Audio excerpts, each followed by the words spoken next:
பிப்ரவரி 5.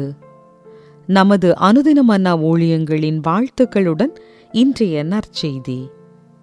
இயேசுவின் மீது நம் கண்களை பதித்தல்.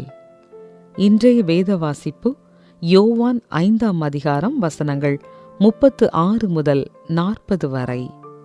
யோவானுடைய சாட்சியை பார்க்கிலும் மேன்மையான சாட்சி எனக்கு உண்டு. அதென்னவெனில், நான் நிறைவேற்றும்படிக்கு பிதாவானவர் எனக்கு கற்பித்ததும் நான் செய்து வருகிறதுமான கிரியைகளே பிதா என்னை அனுப்பினார் என்று என்னை குறித்து சாட்சி கொடுக்கிறது. என்னை அனுப்பின பிதாதாமே என்னை குறித்து சாட்சி கொடுத்திருக்கிறார். நீங்கள் ஒரு காலும் அவர் சத்தத்தை கேட்டதுமில்லை, அவர் ரூபத்தை கண்டதும் இல்லை. அவர் அனுப்பினவரை நீங்கள் விசுவாசியாதபடியால் அவருடைய வசனம் உங்களில் தரித்திருக்கிறதும் இல்லை. வேத வாக்கியங்களை ஆராய்ந்து பாருங்கள், அவைகளால் உங்களுக்கு நித்திய ஜீவன் உண்டென்று எண்ணுகிறீர்களே. என்னை குறித்து சாட்சி கொடுக்கிறவைகளும் அவைகளே. அப்படியிருந்தும் உங்களுக்கு ஜீவன் உண்டாகும்படி என்னிடத்தில் வர உங்களுக்கு மனதில்லை. முக்கிய வசனம்: வேத வாக்கியங்களை ஆராய்ந்து பாருங்கள். என்னை குறித்து சாட்சி கொடுக்கிறவைகளும் அவைகளே. யோவான் 5:39.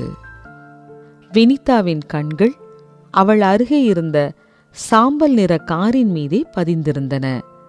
நெடுஞ்சாலையிலிருந்து வெளியேற அவள் பாதையை மாற்ற வேண்டி இருந்தது.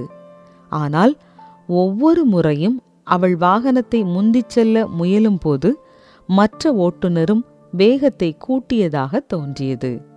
இறுதியாக அவள் முன்னால் முந்த முடிந்தது. தன் அற்பமான வெற்றியின் தருணத்தில் வினிதா தன் பின் கண்ணாடியில் பார்த்து சிரித்தாள். அதே சமயம் அவள் செல்ல வேண்டிய இடத்தை தான் கடந்து செல்வதையும் கவனித்தாள்.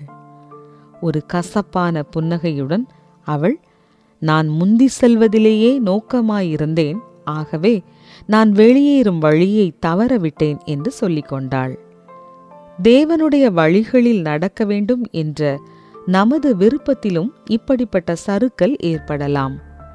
யூத நியாயப்பிரமாணத்தை கடைபிடித்ததற்காக மத தலைவர்கள் இயேசுவை நெருக்குகையில் நியாயப்பிரமாணம் சுட்டிக்காட்டிய நபரை கவனிக்காமல் அவர்கள் நியாயப்பிரமாணத்தை படிப்பதிலும் செயல்படுத்துவதிலும் மிகவும் உறுதியாகிவிட்டனர் என்று எச்சரித்தார்.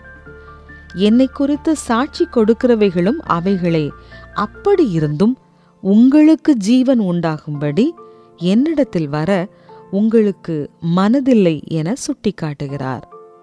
தேவனுக்கு முன்பாக நீதிபரராய் இருக்க முயன்றதில் மத தலைவர்கள் யூத நியாயப்பிரமாணத்தை தாங்கள் பின்பற்றுவதுமன்றி மற்றவர்களும் பின்பற்றுவதை உறுதி செய்வதிலும் கவனம் செலுத்தினர்.